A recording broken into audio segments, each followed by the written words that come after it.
ਬਿਸਮਿਲ੍ਲਾਹਿਰ ਰਹਿਮਾਨ ਰਹੀਮ ਤੇ ਅਸਲਾਮ ਅਲੈਕਮ। 20 ਦਸੰਬਰ ਪਾਕਿਸਤਾਨ ਦੇ ਵਿੱਚ ਜੁਮੇ ਦੀ ਦੁਪਹਿਰ ਤੇ ਅੱਜ ਦੇ ਪੰਜਾਬੀ ਵੀਲੌਗ 'ਚ ਚੜ੍ਹਦੇ ਤੇ ਲਹਿੰਦੇ ਪੰਜਾਬ ਦੇ ਸੱਜਣਾ ਤੇ ਮਿੱਤਰਾਂ, ਭੈਣਾਂ ਤੇ ਭਰਾਵਾਂ, ਮਾਵਾਂ ਤੇ ਬਜ਼ੁਰਗਾਂ ਨੂੰ ਜੀ ਆਇਆਂ। ਸਭ ਤੋਂ ਪਹਿਲੀ ਖਬਰ ਜਿੱਤੇ ਅਸੀਂ ਚਾਨਣ ਪਾਉਣਾ ਉਹ ਹਾਮਦ ਮੀਰ ਸਾਹਿਬ ਨੇ ਕੱਲ ਟੈਲੀਵਿਜ਼ਨ ਦੇ ਉੱਤੇ ਕੱਲ ਜਾਂ ਪਰਸੋਂ ਇਹ ਖਬਰ ਦਿੱਤੀ ਹੈ ਤੇ ਧੜਥੱਲੀ ਮਚਾ ਕੇ ਰੱਖ ਦਿੱਤੀ ਹੈ। ਉਹਨਾਂ ਨੇ ਖਬਰ ਇਹ ਦਿੱਤੀ ਹੈ ਕਿ ਅੱਜ ਕੱਲ੍ਹ ਬੜਾ ਰੌਲਾ ਪਿਆ ਹੈ ਕਿ ਜਨਰਲ ਫੈਜ਼ ਦਾ ਕੋਰਟ ਮਾਰਸ਼ਲ ਕਰਨਾ ਤੇ ਉਹਨਾਂ ਨੂੰ ਸਜ਼ਾ ਦੇ ਦੇਣੀ ਤੇ ਇੱਧਰ ਸਜ਼ਾ ਦੇ ਦੇਣੀ ਤੇ ਉੱਧਰ ਸਜ਼ਾ ਦੇ ਦੇਣੀ। ਜ਼ਾਹਿਰ ਹੈ ਜਨਰਲ ਫੈਜ਼ ਸਾਹਿਬ ਨੇ ਕੋਈ ਇਹੋ ਜਿਹੇ ਮਾੜੇ ਕੰਮ ਕੀਤੇ ਵੀ ਜ਼ਰੂਰ ਹੋਣਗੇ ਜਿਸ ਤੋਂ ਬੜੀ ਸਾਰੀ ਦੁਨੀਆ ਉਹਨਾਂ ਤੋਂ ਤਪੀ ਹੈ ਤੇ ਤੰਗ ਹੈ, ਤੇ ਕੋਈ ਚੰਗੇ ਵੀ ਕੀਤੇ ਹੋਣਗੇ ਜ਼ਾਹਿਰ ਹੈ। ਲੇਕਿਨ ਹੁਣ ਹਾਮਦ ਮੀਰ ਸਾਹਿਬ ਇਹ ਆਂਦੇ ਨੇ ਕਿ ਜਨਰਲ ਫੈਜ਼ ਸਾਹਿਬ ਦਾ ਅਗਰ ਤੇ ਕੰਮ ਟੌਪ ਸਿਟੀ ਤੱਕ ਰਿਹਾ ਤੇ ਫਿਰ ਤੇ ਕੰਮ ਹੋ ਜਾਏਗਾ, ਬਚ ਜਾਏਗਾ। ਤੇ ਜੇ ਕੰਮ ਵਧਿਆ ਅੱਗੋਂ DHA ਪਸ਼ਾਵਰ ਤੱਕ ਤੇ ਉਹਨਾਂ ਕਿਹਾ ਫਿਰ ਬੜੇ ਸਾਰੇ ਸਹਾਫੀ ਵੀ ਫਸਣਗੇ ਤੇ ਜਿਨ੍ਹਾਂ ਨੇ DHA ਸ਼ਾਇਦ ਉਹ ਕਿਉਂਕਿ ਕੋਰ ਕਮਾਂਡਰ ਰਹੇ ਨੇ ਪਸ਼ਾਵਰ ਦੇ ਤੇ ਉੱਥੇ ਜਿਹੜਾ DHA ਹੋਏਗਾ ਉੱਥੇ ਸਹਾਫੀਆਂ ਨੂੰ ਪਲਾਟ ਸ਼ਲਾਟ ਲੱਭੇ ਹੋਣਗੇ ਜਾਂ ਕੋਈ ਹੋਰ ਇਹੋ ਜਿਹਾ ਮਾਮਲਾ ਹੋਏਗਾ।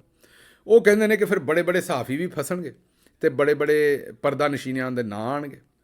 ਔਰ ਫਿਰ ਉਹਨਾਂ ਦੇ ਮੁਤਾਬਕ ਜਨਰਲ ਫੈਜ਼ ਸਾਹਿਬ ਪਹਿਲਾਂ ਵੀ ਕਹਿੰਦੇ ਰਹੇ ਨੇ ਕਿ ਅਗਰ ਮੈਂ ਫਸਿਆ ਤਾਂ ਮੈਂ ਇਕੱਲਾ ਨਹੀਂ ਫਸਾਂਗਾ, ਫਿਰ ਕਈਆਂ ਨੂੰ ਨਾਲ ਲੈ ਕੇ ਜਾਵਾਂਗਾ। ਇਹ ਬੜੀ ਇੰਟਰਸਟਿੰਗ ਸਟੋਰੀ ਹੈ ਕਿਉਂਕਿ ਜਨਰਲ ਫੈਜ਼ ਸਾਹਿਬ ਦੀ ਜਿਹੜੀ ਸਟੋਰੀ ਹੈ ਉਹਦੇ ਵਿੱਚ ਇਹ ਬੜਾ ਇੰਟਰਸਟਿੰਗ ਕੰਮ ਹੈ ਕਿ ਜਿੱਦਣ ਲੋੜ ਹੁੰਦੀ ਹੈ ਜਨਰਲ ਫੈਜ਼ ਦੀ, ਮਤਲਬ ਕਿ ਨੈਰੇਟਿਵ ਬਿਆਨੀਆਂ ਜਿਹੜਾ ਉਹਨੂੰ ਸ਼ਿਫਟ ਕਰਨਾ ਕਿਸੇ ਹੋਰ ਪਾਸੇ, ਉਦੋਂ ਉਹਨਾਂ ਵਾਲਾ ਕੱਟਾ ਫੇਰ ਖੋਲ੍ਹ ਲੈਂਦੇ ਨੇ। ਉਹਨਾਂ ਨੂੰ ਫੜਿਆ, ਚਰੋਕਣਾ ਫੜਿਆ, ਫੜਨ ਤੋਂ ਹਾਲਾਂਕਿ ਹਫਤੇ 2 ਹਫਤੇ ਦੇ ਵਿੱਚ ਚਾਰਜ ਸ਼ੀਟ ਕਰ ਦਿੰਦੇ ਨੇ, ਬੰਦੇ ਨੂੰ ਫਰਦੇ ਜੁਰਮ ਆਇਦ ਕਰ ਦਿੰਦੇ ਨੇ। ਲੇਕਿਨ ਅਸੀਂ ਇੰਤਜ਼ਾਰ ਕੀਤਾ ਜਿਸ ਵੇਲੇ ਇਹ 26 ਨਵੰਬਰ ਵਾਲਾ ਕੰਮ ਹੋ ਗਿਆ ਔਰ ਕਤਲੋ ਗਾਰਤ ਹੋ ਗਈ ਤੇ ਉਹਦੇ ਤੋਂ ਤਵੱਜੋ ਹਟਾਉਣ ਵਾਸਤੇ ਅਸੀਂ ਫਿਰ ਅਚਾਨਕ ਇਹ ਜਿਹੜਾ ਇੱਕ ਬਿਆਨੀਆ ਦੇ ਛੜਿਆ ਅਚਾਨਕ।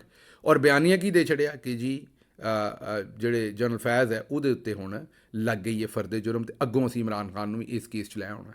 ਤੇ ਅਗਲਾ ਤਜਜ਼ੀਆ ਮੁਹੰਮਦ ਮਾਲਿਕ ਸਾਹਿਬ ਨੇ ਦਿੱਤਾ ਵੀ ਉਦੋਂ ਤੱਕ ਮੁਜ਼ਾਕਰਾਤ ਨਹੀਂ ਹੋਣੇ ਜਦੋਂ ਤੱਕ 9 ਮਈ ਦੇ ਵਿੱਚ ਇਮਰਾਨ ਖਾਨ ਸਾਹਿਬ ਨੂੰ ਸਜ਼ਾ ਨਾ ਦੇ ਛੱਡੀ। ਇਹ ਹੁਣ ਜ਼ਰਾ ਰਲਾ ਕੇ ਪੜ੍ਹੋ ਸਾਰੀ ਗੱਲ ਕਿ ਬੰਦਾ ਇੱਕ ਵਾਰਾਂ, ਕਿਉਂਕਿ ਪਹਿਲਾਂ ਆਉਂਦੇ ਨਾ ਮੁਜ਼ਾਕਰਾਤ ਕਰਨੇ ਚਾਹੀਦੇ ਨੇ, ਉਸ ਪਾਸਿਓਂ ਐਲਾਨ ਇਹ ਸੀ ਕਿ ਵੀ ਮੁਜ਼ਾਕਰਾਤ ਕਰਾਂਗੇ ਜਿਨ੍ਹਾਂ ਕੋਲ ਅਸਲ ਤਾਕਤ ਹੈ।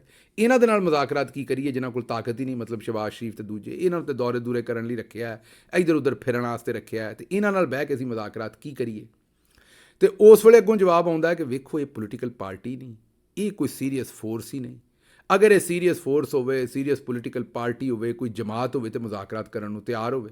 ਅੱਛਾ, ਅਗਰ ਕੋਈ ਮੁਜ਼ਾਕਰਾਤ ਦੀ ਗੱਲ ਕਰਦਾ ਹੈ ਔਰ ਦੱਸਦਾ ਹੈ ਕਿ ਬਈ ਇਹ 2 ਏਜੰਡੇ ਨੇ ਜਿਹੜੇ ਇਮਰਾਨ ਖਾਨ ਸਾਹਿਬ ਨੇ ਦਿੱਤੇ ਕਿ ਇੱਕ ਤੇ 9 ਮਈ ਦੇ ਉੱਤੇ ਆਜ਼ਾਦਾਨਾ ਜੁਡੀਸ਼ੀਅਲ ਇਨਕੁਆਇਰੀ ਹੋਵੇ, ਦੂਜਾ 26 ਨਵੰਬਰ ਤੇ ਆਜ਼ਾਦਾਨਾ ਜੁਡੀਸ਼ੀਅਲ ਇਨਕੁਆਇਰੀ ਹੋਵੇ, ਔਰ ਨਾਲ ਜਿਹੜੇ ਮਾਸੂਮ ਲੋਕ ਜੇਲ੍ਹਾਂ 'ਚ ਕੈਦ ਨੇ ਉਹਨਾਂ ਨੂੰ ਛੱਡਿਆ ਜਾਵੇ। ਇਹ ਹੁਣ ਕੋਈ ਵੱਡੇ ਐਸੇ ਡਿਮਾਂਡਾਂ ਨਹੀਂ ਹੈ। ਇਹਨਾਂ ਡਿਮਾਂਡਾਂ 'ਤੇ ਇਮਰਾਨ ਖਾਨ ਨੇ ਕਿਹਾ ਕਿ ਮੁਜ਼ਾਕਰਾਤ ਅਸੀਂ ਕਰ ਸਕਦੇ ਹਾਂ, ਤੇ ਫਿਰ ਨਾਲ ਹੀ ਆਉਂਦੇ ਨੇ ਵੀ 9 ਮਈ ਜਦੋਂ ਤੱਕ ਸਜ਼ਾ ਨਾ ਦੇ ਦਿੱਤੀ ਮੁਜ਼ਾਕਰਾਤ ਨਹੀਂ ਹੋਣੇ। ਮਤਲਬ ਇਹਨਾਂ ਕਰਨਾ ਕੁਛ ਨਹੀਂ, ਜਿਹੜਾ ਮੈਂ ਪਹਿਲਾਂ ਤੋਂ ਤੁਹਾਨੂੰ ਦੱਸਦਾ। ਇਹਨਾਂ ਸੌਖਿਆਂ ਇਮਰਾਨ ਖਾਨ ਨੂੰ ਕਦੇ ਨਹੀਂ ਛੱਡਣਾ, ਇਹ ਤੁਹਾਨੂੰ ਛਡਾਉਣਾ ਪੈਣਾ ਬਾਹਰ ਨਿਕਲ ਕੇ। ਜਦੋਂ ਵੀ ਜ਼ਾਹਿਰ ਹੈ ਨਿਕਲੇ ਨੇ ਲੋਕੀ ਤਾਂ ਉਹਨਾਂ ਨੂੰ ਸ਼ਹੀਦ ਕਰ ਦਿੱਤਾ ਗਿਆ। ਇਹਦਾ ਕੋਈ ਤਰੀਕਾ ਹੁਣ ਸਿਵਲ ਨਾਫਰਮਾਨੀ ਦਾ ਕੱਢੀਏ, ਕੋਈ ਹੋਰ ਤਰੀਕਾ ਕੱਢੀਏ, ਸੋਚਣਾ ਪੈਣਾ, ਸਿਰ ਜੋੜਨਾ ਪੈਣਾ, ਕੋਈ ਤਰੀਕਾ ਕੱਢਣਾ ਪੈਣਾ। ਵਰਨਾ ਅਗਰ ਤੁਸੀਂ ਇਹ ਸੋਚੋ ਵੀ ਇਹ ਮੁਜ਼ਾਕਰਾਤ ਕਰਕੇ ਇਹਨਾਂ ਨੇ ਕੰਮ ਕਰਨਾ ਤੇ ਇਹਨਾਂ ਨੂੰ ਨਾ ਇਸ ਵੇਲੇ ਰੱਬ ਦਾ ਖੌਫ ਹੈ ਨਾ ਆਵਾਮ ਦਾ ਖੌਫ ਹੈ। ਇਹ ਬਸ ਹਰ ਤਰੀਕੇ ਨਾਲ ਇਹ ਸਾਰੇ ਕੰਮ ਨੂੰ ਜਿਹੜਾ ਉਹ ਲੰਮਿਆਂ ਕਰਨਾ ਚਾਹੁੰਦੇ ਨੇ। ਇਸ ਵਾਸਤੇ ਜਿਹੜੀ ਗੱਲ ਹਾਮਦ ਮੀਰ ਸਾਹਿਬ ਦੀ ਹੈ ਉਹ ਵੀ ਗੱਲ ਸਮਝ 'ਚ ਆਉਂਦੀ। ਦੂਜੇ ਪਾਸੇ ਅਨਸਾਰ ਅਬਾਸੀ ਸਾਹਿਬ ਆਉਂਦੇ ਨੇ ਹਕੂਮਤ ਤੇ PTI ਦੇ ਵਿੱਚ ਬਾਮਾਨੀ ਮੁਜ਼ਾਕਰਾਤ ਜਿਹੜੇ ਨੇ ਪਸੇ ਪਰਦਾ ਰਾਬਤੇ ਜਲਦ ਕਾਇਮ ਹੋ ਜਾਣਗੇ, ਉਮੀਦ ਹੈ। ਮੈਂ ਹੁਣੇ ਤੋਂ ਤੁਹਾਨੂੰ ਦੱਸ ਦਿੰਦਾ ਇਹ ਝੂਠ 44 ਹੈ। ਮਤਲਬ ਜਿਹੜੀ ਗੱਲ ਅਨਸਾਰ ਅਬਾਸੀ ਸਾਹਿਬ ਕਰਨ ਉਹ ਵੈਸੇ ਹੀ ਸਮਝ ਜਾਇਆ ਕਰੋ ਕਿ 90% ਟਾਈਮ ਉਹ ਝੂਠ ਹੁੰਦੀ ਹੈ, ਕਿਉਂਕਿ ਉਹ ਰੱਜ ਕੇ ਝੂਠੀਆਂ ਖਬਰਾਂ ਦਿੰਦੇ ਨੇ ਔਰ ਗੱਜ ਵੱਜ ਕੇ ਝੂਠੀਆਂ ਖਬਰਾਂ ਦਿੰਦੇ ਨੇ। ਟਾਊਟ ਨੇ ਇੱਕ ਸਟੈਬਲਿਸ਼ਮੈਂਟ ਦੇ। ਹਾਂ ਠੀਕ ਹੈ, ਨਾ ਅੱਲਾ ਦਾ ਲੈਂਦੇ ਨੇ ਪਹਿਲਾਂ ਔਰ ਮਜ਼ਹਬੀ ਲਿਬਾਦਾ ਓੜ ਕੇ ਤੇ ਝੂਠ ਵੀ ਮਾਰਦੇ ਨੇ, ਮੁਨਾਫਕਤ ਵੀ ਕਰਦੇ ਨੇ, ਤੇ ਬੜੇ ਵੱਡੇ ਮਾਸ਼ਾਅੱਲਾ ਉਹ ਟਾਊਟ ਨੇ।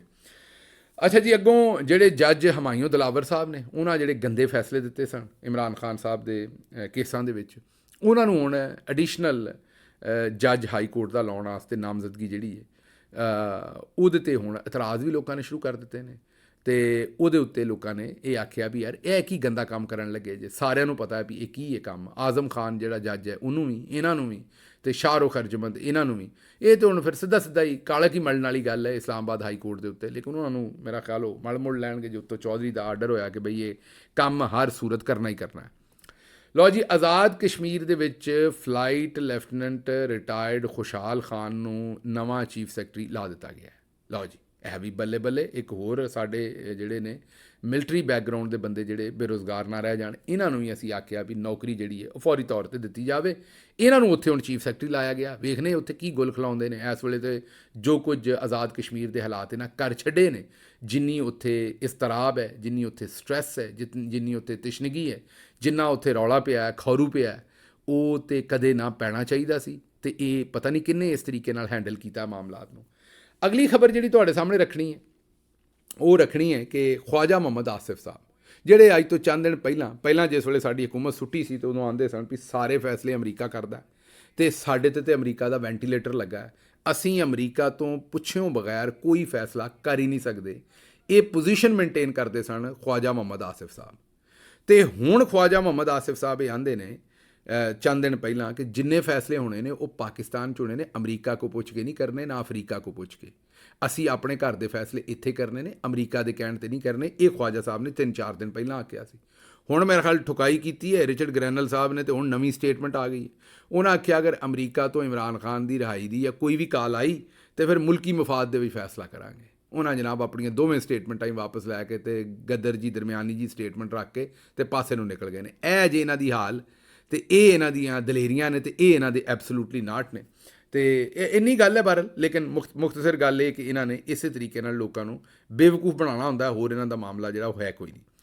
ਅੱਛਾ ਜੀ, ਅਗਲੀ ਖਬਰ ਇਹ ਹੈ ਕਿ ਜਿਹੜੇ ਬਾਬਾ ਡੋਕਾ ਜੀ ਨੇ, ਹਾਂਜੀ ਬਾਬਾ ਵਿਆਗਰਾ ਜੀ, ਡੋਕਾ ਜੀ, ਜਿਨ੍ਹਾਂ ਨੂੰ ਮੁਬੈਨਾ ਤੌਰ 'ਤੇ ਸੋਸ਼ਲ ਮੀਡੀਆ ਇਹੋ ਜਿਹੇ ਨਾਂ ਦਿੰਦਾ, ਅਤਾਉਲ ਹੱਕ ਕਾਸਮੀ ਸਾਹਿਬ ਦੀ ਗੱਲ ਕਰਦੇ ਹਾਂ ਅਸੀਂ, ਅਤੇ ਉਹਨਾਂ ਦੇ ਪੁੱਤਰ ਨੇ ਜਨਾਬ ਯਾਸਰ ਪੀਰਜ਼ਾਦਾ ਸਾਹਿਬ, ਉਹਨਾਂ ਨੂੰ ਮੌਜੂਦਾ ਹਕੂਮਤ ਨੇ ਪਾਕਿਸਤਾਨ ਸਪੋਰਟਸ ਬੋਰਡ ਦਾ ਡੀ.ਜੀ. ਲਾਇਆ, ਅਤੇ ਹੁਣ ਉਹਨਾਂ ਦੀ ਜਿਹੜੀ ਅਪਾਇੰਟਮੈਂਟ ਹੈ ਉਹਨੂੰ ਇਸਲਾਮਾਬਾਦ ਹਾਈ ਕੋਰਟ ਦੇ ਵਿੱਚ ਚੈਲੰਜ ਕਰ ਦਿੱਤਾ। ਮੈਨੂੰ ਕੋਈ ਖਾਸ ਇਹਦੇ 'ਚ ਪਰੇਸ਼ਾਨੀ ਲੱਗਦੀ ਨਹੀਂ, ਅਨਲੈਸ ਕਿ ਇਹ ਅਗਰ ਤੇ ਜਸਟਿਸ ਕਿਸੇ ਚੰਗੇ ਜੱਜ ਦੇ ਸਾਹਮਣੇ ਲੱਗ ਗਿਆ ਤਾਂ ਹੋ ਸਕਦਾ ਹੈ, ਲੇਕਿਨ ਨਾਰਮਲੀ ਮੈਨੂੰ ਔਖਾ ਹੀ ਲੱਗਦਾ ਕਿ ਇਹਦੇ ਖਿਲਾਫ ਕੋਈ ਫੈਸਲਾ ਆਵੇ, ਕਿਉਂਕਿ ਇਹ ਮਰੀਮ ਸਾਹਿਬਾ ਅਤੇ ਨਵਾਜ਼ ਸ਼ਰੀਫ ਸਾਹਿਬ ਅਤੇ ਉਹ ਸਾਰੇ ਇਹਨਾਂ ਨੂੰ ਬਚਾਉਣ ਦੀ ਕੋਸ਼ਿਸ਼ ਕਰਨਗੇ ਬਾਬਾ ਡੋਕਾ ਜੀ ਦੇ, ਕਿਉਂਕਿ ਪੁੱਤਰ ਨੇ, ਅਤੇ ਉਹ ਫਿਰ ਅੱਗੋਂ ਮੈਨੂੰ ਲੱਗਦਾ ਔਖਾ ਹੀ ਕੰਮ ਹੈ ਕਿ ਚੌਧਰੀ ਸਾਹਿਬ ਵੀ ਅਹਿਕਾਮਾਤ ਦੇ ਦੇਣਗੇ, ਅਤੇ ਫਿਰ ਇਸਲਾਮਾਬਾਦ ਹਾਈ ਕੋਰਟ ਦੇ ਉੱਤੋਂ ਜਿਹੋ ਜਿਹਾ ਇਨਸਾਫ ਮਿਲਣਾ ਹੈ ਉਹ ਮਾਮਲਾ ਜਿਹੜਾ ਹੈ ਨਾ ਜੀ ਉੱਥੇ ਹੀ ਰਹਿ ਰੂ ਜਾਣਾ। ਅੱਛਾ ਜੀ, ਅਗਲੀ ਖਬਰ ਜਿਹੜੀ ਹੈ ਗੁਜਰਾਤ ਤੋਂ ਹੈ। 17 ਘੰਟੇ ਉੱਥੇ ਪੁਲਿਸ ਮੁਕਾਬਲਾ ਹੋਇਆ ਹੈ, 17 ਘੰਟੇ। ਹਾਂਜੀ, ਇਹ ਕੋਈ ਅਗਲੇ ਪਾਸੇ ਕੋਈ ਕਿਸੇ ਦੂਸਰੇ ਮੁਲਕ ਦਾ ਕੋਈ ਕਬੀਲਾ ਨਹੀਂ ਸੀ ਜਾਂ ਗਰੁੱਪ ਨਹੀਂ ਸੀ, ਇਹ ਬਸ ਕੋਈ 3-4 ਜਿਹੜੇ ਸਨ ਆਪਣੇ, ਜਾਂ 3 ਜਾਂ 4 ਇਸ਼ਤਿਹਾਰੀ ਸਨ, ਉਹਨਾਂ ਦੇ ਨਾਲ ਮੁਕਾਬਲਾ ਹੋਇਆ। ਉਹਨਾਂ ਦੇ ਵਿੱਚੋਂ ਇੱਕ ਕੋਈ ਫੈਸਲ ਜੱਟ ਸੀ, ਔਰ ਨਾਲ ਉਹਦੇ ਕੋਈ 2-3 ਸਾਥੀ ਸਨ, ਉਹਨਾਂ ਨੂੰ ਪੁਲਿਸ ਨੇ ਕਤਲ ਕੀਤਾ, ਔਰ ਉਹਨਾਂ ਦੇ ਨਾਲ ਇਹ ਮੁਕਾਬਲਾ ਸੀ। ਹੁਣ ਤੁਸੀਂ ਆਪ ਵੇਖ ਲਓ ਕਿ ਇਹ ਜਿਹੜਾ ਮੁਕਾਬਲਾ ਹੈ ਇਹ ਕੋਈ 18 ਘੰਟੇ ਜਾਰੀ ਰਿਹਾ ਪੁਲਿਸ ਦਾ। ਉਸ ਤੋਂ ਬਾਅਦ ਫੁੱਲ ਸ਼ੁੱਲ ਸੁੱਟੇ ਗਏ ਨੇ ਇਹਨਾਂ ਦੇ ਉੱਤੇ। ਇੰਝ ਹੀ ਲੱਗਾ ਵੀ ਜਿਵੇਂ ਕੋਈ ਜੰਗ ਜਿੱਤ ਲਈਏ ਅਤੇ ਪੁੱਛਣ ਵਾਲਾ ਕੋਈ ਬੰਦਾ ਬਣੇ ਵੀ ਪੂਰੇ ਡਿਵੀਜ਼ਨ ਦੀ ਜਿਹੜੀ ਪੁਲਿਸ ਪਾਈ ਸੀ ਅਤੇ ਉਹ 3-4 ਬੰਦਿਆਂ ਨਾਲ 18 ਘੰਟੇ ਲੜਦੀ ਰਹੀ। ਫਿਟਨੈਸ ਦਾ ਕੰਮ ਠੀਕ ਹੈ, ਟ੍ਰੇਨਿੰਗ ਜਿਹੜੀ ਠੀਕ ਹੈ, ਮਤਲਬ ਡੀ ਚੌਕ ਜੀ ਬੰਦਿਆਂ ਨੂੰ ਸਹੀ ਠੋਕਦੇ ਜੇ ਇਸ ਵੇਲੇ ਅੱਗੋਂ ਬੰਦੂਕ ਦਾ ਮੁਕਾਬਲਾ ਬੰਦੂਕ ਨਾ ਹੁੰਦਾ ਤਾਂ ਫਿਰ 18 ਘੰਟੇ 4 ਬੰਦਿਆਂ ਨਾਲ ਹੀ ਅਸੀਂ ਲੜਦੇ ਰਹਿੰਦੇ। ਬਹਰਹਾਲ ਅਗਲੇ ਪਾਸੇ ਤੁਰਨੇ ਜੀ, ਇਹ ਡਿਵੈਲਪਮੈਂਟ ਫੰਡ ਜਿਹੜੇ ਨੇ ਉਹ ਡਾਇਰੈਕਟ ਲੋਕਲ ਬਾਡੀਜ਼ ਕੋਲ ਜਾਣੇ ਚਾਹੀਦੇ ਨੇ। ਮਲਕ ਆਮਰ ਡੋਗਰ ਸਾਹਿਬ ਨੇ ਆਖਿਆ, ਮੁਲਤਾਨ ਤੋਂ, ਤੁਹਾਨੂੰ ਪਤਾ ਸਾਡੇ MNA ਨੇ ਮਲਕ ਸਾਹਿਬ। ਅੱਜ ਕੱਲ੍ਹ ਤਾਂ ਇਹਨਾਂ ਨਇਆ ਕਾਨੂੰਨ ਬਣਾ ਦੇਣਾ ਵੀ ਇਹ ਜਿਹੜੇ ਨੇ ਪੈਸੇ ਸਿੱਧੇ ਜਾਤੀ ਉਮਰਾ ਜਾਣੇ ਚਾਹੀਦੇ ਨੇ, ਡਿਵੈਲਪਮੈਂਟ ਦੇ ਸਾਰੇ ਫੰਡ ਹੀ ਇਹਨਾਂ ਦੀ ਜੇਬ 'ਚ ਚਲੇ ਜਾਣ। ਬਲਕਿ ਖੁਸ਼ੀ ਪੈ ਤਾਂ ਇਹੋ ਜਿਹਾ ਕਾਨੂੰਨ ਬਣਾਉਣ ਵੀ ਇਹ ਸਾਰੇ ਪੈਸੇ ਸਿੱਧੇ ਹੀ ਉੱਥੇ ਲੰਦਨ ਚਲੇ ਜਾਣ ਸਾਡੇ ਪੁੱਤਰਾਂ ਦੇ ਕੋਲ। ਤੁਸੀਂ ਕਿੱਥੇ ਲੋਕਲ ਗਵਰਨਮੈਂਟ 'ਚ ਲੱਭਦੇ ਫਿਰਦੇ ਹੋ? ਇਹਨਾਂ ਦੇ ਕੋਲੋਂ ਇਹੋ ਜਿਹਾ ਕੰਮ ਨਹੀਂ ਜੇ ਲੱਭਣਾ, ਮੈਂ ਤੁਹਾਨੂੰ ਹੁਣੇ ਦੱਸਦੇ ਹਾਂ, ਮੁਸ਼ਕਿਲ ਹੈ ਕੰਮ। ਅੱਛਾ ਜੀ, ਅਗਲੀ ਖਬਰ ਜਿਹੜੀ ਤੁਹਾਡੇ ਸਾਹਮਣੇ ਰੱਖਣੀ ਹੈ ਉਹ ਖਬਰ ਬਹੁਤ ਹੀ ਤਕਲੀਫਦੇਹ। ਇੱਕ ਤਾਂ ਪਾਕਿਸਤਾਨੀ ਮੀਡੀਆ ਚੈਨਲਸ ਜਿਹੜੇ ਨੇ ਉਹ ਬੜੇ ਫੋਸ਼ ਕਿਸਮ ਦੇ ਜਿਹੜੇ ਨਾ ਉਹ ਥੰਬਨੇਲ ਇਸਤੇਮਾਲ ਕਰਦੇ ਨੇ। ਖਵਾਤੀਨ ਦੀਆਂ ਤਸਵੀਰਾਂ ਬੜੀਆਂ ਫੋਸ਼ ਕਿਸਮ ਦੀਆਂ, ਲਾਈਨਾਂ ਬੜੀਆਂ ਫੋਸ਼ ਕਿਸਮ ਦੀਆਂ ਤੁਹਾਡੇ ਸਾਹਮਣੇ ਰੱਖਦੇ ਨੇ 1-2। ਇਹ ਮੇਨ ਚੈਨਲ ਨੇ, ਮੇਨ ਸਟਰੀਮ ਚੈਨਲ ਨੇ, ਇਹ ਇਹੋ ਜਿਹੀਆਂ ਫੋਸ਼ ਗੱਲਾਂ ਲਿਖਦੇ ਨੇ ਸਿਰਫ ਕਿ ਇਹਦੇ ਨਾਲ ਇਹਨਾਂ ਨੂੰ ਕਲਿੱਕਸ ਮਿਲਣ ਔਰ ਇਹਨਾਂ ਨੂੰ ਵਿਊਜ਼ ਮਿਲਣ। ਅਸੀਂ ਇਹਨਾਂ ਨੂੰ ਇਹ ਆਖਾਂਗੇ ਵੀ ਥੋੜ੍ਹਾ ਜਿਹਾ ਖਿਆਲ ਕਰੋ, ਕੋਈ ਥੋੜ੍ਹਾ ਜਿਹਾ ਹਿਆ ਨੂੰ ਹੱਥ ਮਾਰੋ, ਕੋਈ ਸੁਸਾਇਟੀ ਦਾ ਓਵਰਆਲ ਜਿਹੜਾ ਭਰਮ ਭਰਪਾ ਹੈ ਉਹਨੂੰ ਵੀ ਰਹਿਣ ਦਿਓ। ਕੋਈ ਜਿਹੜੀ ਅੱਖਾਂ 'ਚ ਸ਼ਰਮ ਹੈ ਜਾਂ ਕੋਈ ਜਿਹੜੀ ਇੱਕ ਸੋਸ਼ਲ ਸ਼ਰਮ ਹੈ ਉਹ ਵੀ ਰਹਿਣ ਦਿਓ। ਲੋਕਾਂ ਨੇ ਘਰਾਂ ਦੇ ਵਿੱਚ ਟੈਲੀਵਿਜ਼ਨ ਲਾਉਂਦੇ ਨੇ, ਸਾਹਮਣੇ ਥੰਬਨੇਲ ਲਾਉਂਦੇ ਨੇ, ਸਾਰਾ ਟੱਬਰ ਇਕੱਠਾ ਬੈਠਾ ਹੁੰਦਾ, ਕੋਈ ਥੋੜ੍ਹਾ ਜਿਹਾ ਖਿਆਲ ਕਰ ਲਓ ਮਿਹਰਬਾਨੀ ਕਰਕੇ। ਅਤੇ ਬਹਰਹਾਲ ਲੇਕਿਨ ਇਹ ਕੰਮ ਜਿਹੜਾ ਹੈ ਜੀ ਉਹ ਆਮ ਹੋ ਰਿਹਾ ਇਸ ਵੇਲੇ, ਔਰ ਇਹਨਾਂ ਸਹੁੰ ਖਾਧੀ ਹੈ ਵੀ ਇਹ ਕੰਮ ਅਸੀਂ ਜਾਰੀ ਰੱਖਣਾ। ਦੂਜੇ ਪਾਸੇ ਇਹ ਇੱਕ ਨਵਾਂ ਕੰਮ ਸ਼ੁਰੂ ਹੋ ਗਿਆ, ਜਿਹੜੇ ਪਾਕਿਸਤਾਨ ਦੇ ਕੁਝ ਕੰਟੈਂਟ ਕ੍ਰੀਏਟਰ ਨੇ ਸੋ ਕਾਲਡ YouTube 'ਤੇ ਵੀ, ਅਤੇ ਆਪਣਾ ਜਿਹੜਾ ਇਹ ਸਾਰੀ ਹੈ ਟਿਕਟੋਕ ਇਹਨਾਂ ਦੇ ਉੱਤੇ ਵੀ, ਉਹ ਹੁਣ ਆਪਣੇ ਘਰ ਦੇ ਇਹੋ ਜਿਹੇ ਮਾਮਲਾਤ ਵੀ ਵਿਖਾਉਂਦੇ ਨੇ, ਇਹੋ ਜਿਹੀਆਂ ਚੀਜ਼ਾਂ ਵੀ ਸਾਹਮਣੇ ਰੱਖਦੇ ਨੇ ਘਰ ਦੀਆਂ ਕਿ ਬੰਦਾ ਆਂਦਾ ਖੁਦਾ ਦੀ ਪਨਾਹ। ਹੁਣ ਇਹ ਇੱਕ ਵੀਡੀਓ ਹੈ ਜੀ ਬੀਵੀ ਦੀ ਰੂਨਮਾਈ, ਇਹ ਬੇਗਮ ਦੀ ਰੂਨਮਾਈ ਹੋ ਰਹੀ ਹੈ ਜੀ ਉਹਦੇ 'ਤੇ YouTube 'ਤੇ ਉਹ ਪਹਿਲਾਂ ਵਿਖਾ ਰਹੇ ਨੇ ਸਾਹਿਬ ਕਿ ਜੀ ਇਹ ਮੇਰੀ ਤੁਹਾਡੀ ਆਪਣੀ ਭਾਬੀ ਵੇਖ ਲਓ ਅੱਜ। ਕੋਈ ਥੋੜ੍ਹਾ ਅਕਲ ਕਰੋ, ਆਪਣੇ ਮਾਸ਼ਰੇ ਦੇ ਕਲਚਰ ਨੂੰ ਵੇਖੋ, ਗੱਲਾਂ ਬਾਤਾਂ ਨੂੰ ਵੇਖੋ, ਫਿਰ ਉਸ ਤਰ੍ਹਾਂ ਦਾ ਕੰਟੈਂਟ ਕ੍ਰੀਏਟ ਕਰੋ। ਥੋੜ੍ਹੀ ਜਿਹੀ ਮਿਹਨਤ ਕਰੋਗੇ ਤਾਂ ਤੁਸੀਂ ਕੁਆਲਿਟੀ ਦਾ ਕੰਟੈਂਟ ਕ੍ਰੀਏਟ ਕਰ ਸਕਦੇ ਹੋ ਜਿਹਨੂੰ ਲੋਕੀ ਵੇਖਣਗੇ। ਇਹ ਬਗੈਰ ਮਿਹਨਤ ਕਰਨ ਤੋਂ ਇਹੋ ਜਿਹੀਆਂ ਚਵਲਾਂ ਮਾਰਨ ਦਾ ਕੋਈ ਫਾਇਦਾ ਜੀ ਜਿਹੜਾ ਮਾਰਦੇ ਜੇ। ਲੇਕਿਨ ਸਮਝ ਤੋਂ ਬਾਹਰ ਹੈ ਵੀ ਇਹ ਕਿਸ ਪਾਸੇ ਨੂੰ ਅਸੀਂ ਤੁਰ ਪਏ ਹਾਂ। ਸਾਰੇ ਦੇ ਸਾਰੇ ਜਿਹੜੀ ਮਤਲਬ ਉਹ ਫਿਰ ਮੇਰਾ ਖਿਆਲ ਹੈ ਕਿ ਜਿਸ ਵੇਲੇ ਪਾਕਿਸਤਾਨ ਦਾ ਵਜ਼ੀਰ ਦਿਫਾ ਜਦੋਂ ਪਕੌੜਿਆਂ ਦੇ ਟਵੀਟ ਕਰੇਗਾ ਤੇ ਚਗਲਾ ਮਾਰੇਗਾ ਤਾਂ ਉਹ ਮੇਰਾ ਖਿਆਲ ਹੈ ਕੰਟੈਂਟ ਕ੍ਰੀਏਟਰ ਆਉਂਦੇ ਨੇ ਅਸੀਂ ਵੀ ਮਾਰ ਲਈਏ, ਕਿਹੜਾ ਕੋਈ ਫਰਕ ਪੈਂਦਾ। ਬਹਰਹਾਲ ਇਹ ਨੌਜਵਾਨ ਮੁੰਡੇ ਤੇ ਕੁੜੀਆਂ ਨੂੰ ਮੈਂ ਇਹੀ ਕਹਾਂਗਾ ਵੀ ਥੋੜ੍ਹਾ ਜਿਹਾ ਖਿਆਲ ਕਰੋ ਅਤੇ ਕੰਟੈਂਟ ਕ੍ਰੀਏਟ ਚੰਗਾ ਕਰੋ, ਮਿਹਨਤ ਕਰੋ ਕੰਟੈਂਟ, ਚੰਗੇ ਕੰਟੈਂਟ ਦੇ ਉੱਤੇ ਕਰੋਗੇ ਤਾਂ ਉਹ ਕੰਟੈਂਟ ਚੱਲੇਗਾ ਵੀ, ਲੋਕੀ ਵੇਖਣਗੇ ਵੀ ਅਤੇ ਲੋਕੀ ਸ਼ਾਬਾਸ਼ ਵੀ ਦੇਣਗੇ। ਅੱਛਾ ਜੀ, ਅਗਲੀ ਖਬਰ ਜਿਹੜੀ ਤੁਹਾਡੇ ਸਾਹਮਣੇ ਰੱਖਣੀ ਹੈ ਉਹ ਖਬਰ ਇਹ ਹੈ ਕਿ ਮੁਜੀਬੁਰ ਰਹਿਮਾਨ ਸ਼ਾਮੀ ਸਾਹਿਬ, ਮੈਂ ਤਾਂ ਉਹਨਾਂ ਦਾ ਬੜਾ ਇਹਤਰਾਮ ਕਰਦਾ, ਬਜ਼ੁਰਗ ਨੇ ਬੜੇ ਸਾਡੇ।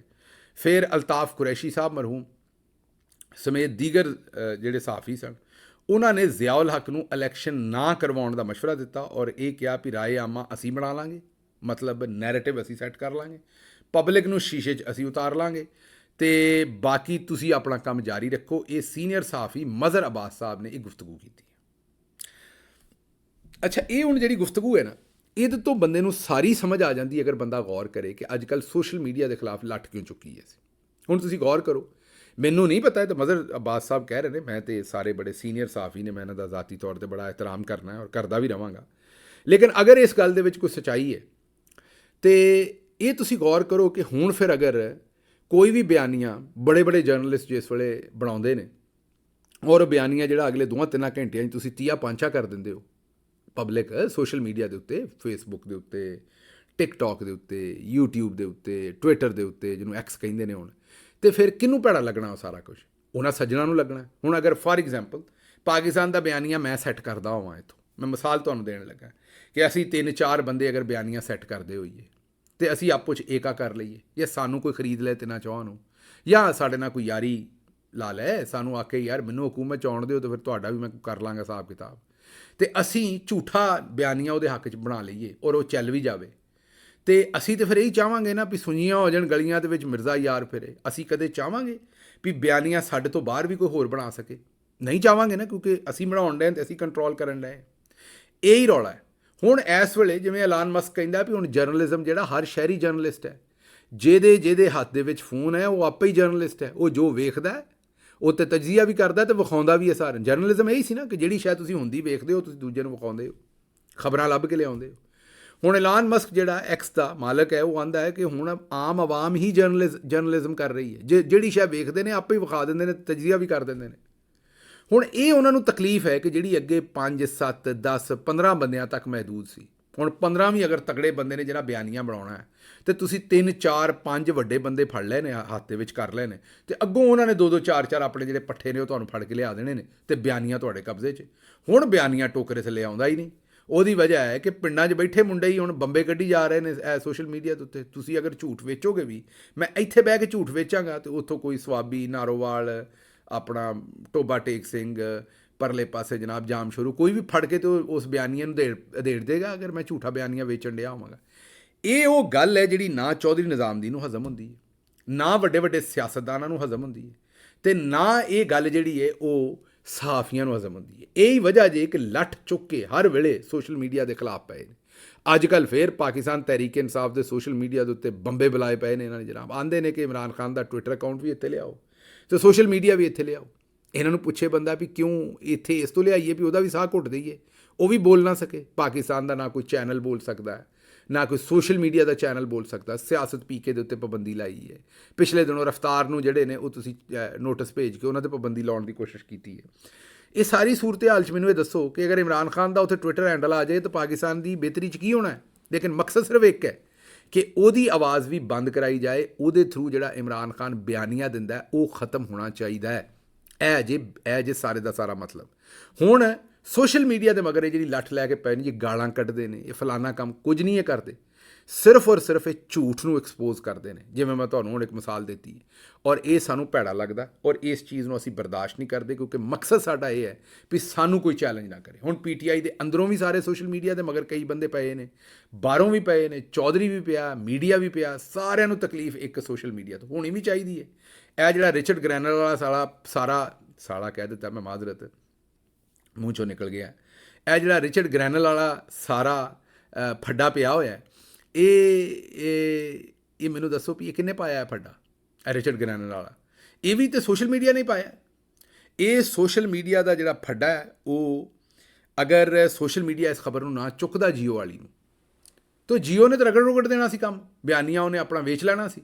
ਹੁਣ ਸੋਸ਼ਲ ਮੀਡੀਆ ਨੇ ਇਹੋ ਜਿਹਾ ਰਗੜਿਆ ਕਿ ਜੀਓ ਨੂੰ ਪਹਿਲਾਂ ਤਾਂ ਭੱਜਣਾ ਪਿਆ ਔਰ ਡਿਲੀਟ ਕਰਨੀ ਪਈ ਖਬਰ, ਉੱਤੋਂ ਫਿਰ ਦੋਰ ਪਾਈ ਹੈ ਰਿਚਰਡ ਗ੍ਰੈਨਲ ਨੇ, ਉਹਨੇ ਹਟ ਕੇ ਹੱਲੇ ਬੋਲੇ ਨੇ, ਤੇ ਉਹਨੇ ਇੱਕ ਵਾਰ ਵੱਟ ਕੱਢ ਕੇ ਰੱਖ ਦਿੱਤੇ ਨੇ। ਜਾਂਦੇ ਭਾਰੀ ਇਸਤਰੀ, ਉਹ ਧੋਬੀ ਵਾਲੀ ਭਾਰੀ ਇਸਤਰੀ ਫਿਰੇ ਨਾ, ਤੇ ਕੋਈ ਵੱਟ ਨਹੀਂ ਰਹਿ ਜਾਂਦਾ। ਉਸੇ ਤਰੀਕੇ ਨਾਲ ਕੱਢ ਵੱਟ ਦਿੱਤੇ ਨੇ ਚੌਧਰੀ ਦੇ ਵੀ ਤੇ ਜੀਓ ਦੇ ਵੀ, ਉਹਨਾਂ ਨੇ ਜਨਾਬੇ ਵਾਲਾ ਤੇ ਚਦਰੈਣ ਦੇ ਵੀ। ਚੌਧਰੀ, ਚਦਰੈਣ ਤੇ ਜੀਓ, ਤਿੰਨਾਂ ਦਾ ਜਿਹੜਾ ਨਾ ਜੀ, ਉਹ ਤਿੰਨੇ ਜੀਮ ਦੇ ਨਾਲ ਤੁਹਾਨੂੰ ਪਤਾ ਆਉਂਦੇ ਨੇ, ਤੇ ਜਿਹੜੀਆਂ ਤਿੰਨ ਜੀਮਾਂ ਨੇ ਨਾ, ਇਹਨਾਂ ਦੇ ਉਹਨਾਂ ਨੇ ਵੱਟ ਕੱਢ ਕੇ ਰੱਖ ਦਿੱਤੇ ਨੇ, ਤੇ ਉਹ ਹੁਣ ਲੱਠ ਲੈ ਕੇ ਫਿਰਨ ਡਏ ਨੇ ਸੋਸ਼ਲ ਮੀਡੀਆ ਦੇ ਮਗਰ, ਕਿਉਂਕਿ ਸਾਰਾ ਕੰਮ ਜਿਹੜਾ ਉਹ ਸੋਸ਼ਲ ਮੀਡੀਆ ਨੇ ਕੀਤਾ ਉਹਨਾਂ ਦੇ ਹਿਸਾਬ ਦੇ ਨਾਲ। ਤੇ ਇਹ ਰੌਲਾ ਜੇ ਸੋਸ਼ਲ ਮੀਡੀਆ ਦੇ ਨਾਲ, ਹੋਰ ਰੌਲਾ ਕੋਈ ਨਹੀਂ ਹੈ, ਵਰਨਾ ਸੋਸ਼ਲ ਮੀਡੀਆ ਨੂੰ ਅਸੀਂ ਕਾਬਲੇ ਕਬੂਲ ਕਿਸੇ ਨਾ ਕਿਸੇ ਤਰੀਕੇ ਨਾਲ ਚਲਾ ਹੀ ਲੈਣਾ ਸੀ। ਲਓ ਜੀ, ਇੱਥੋਂ ਇੰਨਾ ਹੀ, ਮੈਨੂੰ ਦਿਓ ਇਜਾਜ਼ਤ ਤੇ ਰੱਬ ਰਾਖਾ।